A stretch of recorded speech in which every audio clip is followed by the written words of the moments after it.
உங்கள் favourite TV ஷோக்களை இனி miss பண்ண தேவையில்லை. ZEE5 இல் முற்றிலும் இலவசமாக காணுங்கள். இங்கேயும் எப்பொழுதும். நடந்ததையெல்லாம் உங்க புள்ள சொல்லி கேள்விப்பட்டிருப்பீங்கன்னு நினைக்கிறேன். ஆமா, எல்லாத்தையும் சொன்னா. கடைசி நேரத்துல மாப்பிள்ள காணாம போனதுனால நீங்க என் பையனை தாலி கட்ட சொல்லிருக்கீங்க. ஒரு நல்ல காரியத்துக்கு அவன் உதவி இருக்கான்னு நினைக்கும் போது ரொம்ப சந்தோஷமா இருக்கு. உங்க பையனோட நேர்மை, ஒழுக்கம், என் குடும்பத்து மேல அவர் வச்சிருக்கிற அக்கறை எல்லாம் சேர்த்துதான் அவரை எனக்கு மாப்பிள்ளை ஆக்கிக்கணும்னு தோணுச்சு. நீங்க அவனை பாராட்டி பேசுறது எனக்கு ரொம்ப சந்தோஷமா இருக்கு. நாங்க ஏழையா இருந்தாலும் என் பையனை மாப்பிள்ளையா ஏத்துக்கிட்டீங்க. உங்களுக்கு உண்மையிலேயே ரொம்ப பெரிய மனசுதான். சரி சரி, அதையெல்லாம் விடுங்க. உங்க பையனுக்கு கல்யாணம் ஆயிடுச்சுன்னு தெரிஞ்சும் ஏன் நீங்க அவரை இன்னும் பாக்குறதுக்கு இங்க வராம இருக்கீங்க?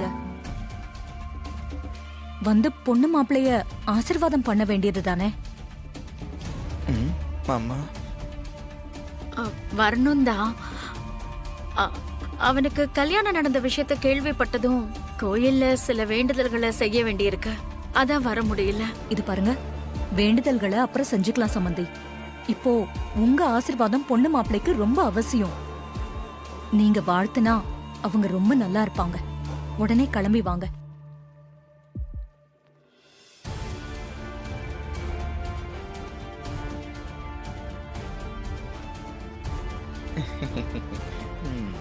சம்பந்தி, என்ன பேச்சையே காணும்? சொல்லுங்க, கேட்டுக்கிட்டு தான் இருக்கேன். உங்களை இங்க வர சொன்னேன். இல்ல அப்படி முடியலன்னா சொல்லுங்க, நானே பொண்ணு மாப்பிளைய உங்க வீட்டுக்கு கூட்டிட்டு வரேன். நீங்க ஆசீர்வாதம் பண்ணுங்க. இல்ல இல்ல இல்ல, நானே வரேன். எங்க வீடு உங்களுக்கு தெரியுமா?